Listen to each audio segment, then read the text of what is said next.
This is your Tap Out News Hit. I'm Courtney Friel. UFC President Dana White stopped by Fox News headquarters to discuss Abu Dhabi-based and government-owned Flash Entertainment's purchase of 10% of the UFC, and also broke news about our own Frankie Edgar in the process.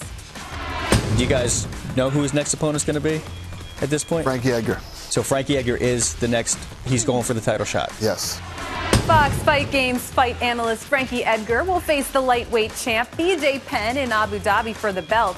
White saying that Maynard's performance on Ultimate Fight Night against Nick Diaz had a lot to do with that decision.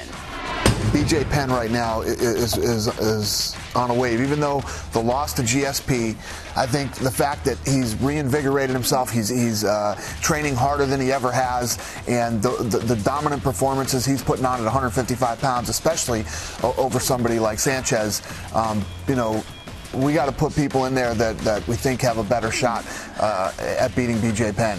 And Gray Maynard didn't sell me on that last night. Frankie Edgar has looked great in his last few fights. He's been dominating good opponents, and I think he deserves a shot. I think it's a more intriguing matchup right now. And I'm nothing negative against Gray Maynard. Gray Maynard's just not ready for that title shot yet.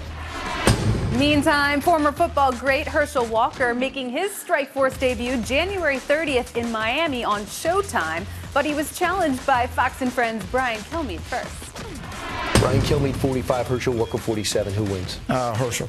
Really? Yes. I think I win. You got a good opportunity. I think that you probably could last about 2 minutes. We're going to fight in the break. Yeah. We'll see if I come back. Yeah. Herschel Walker predicts I'll last 2 minutes. That's 1 minute more than I thought I would. Yeah. Kilmeade's always up for a good fight. In other MMA news, New York Governor David Paterson appeared on Fox Business Network's Imus in the Morning and expressed his support of legalizing MMA in his state. Well, Ultimate Fighting has certainly been cleaned up from where it was 10 or 12 years ago when I was happy to vote to ban it in New York State. But they seem to have a different protocol now, and still pretty brutal, man. Well, I mean, even boxing itself is pretty brutal, and but I think that you can't value the fact that it's a revenue raiser over public safety.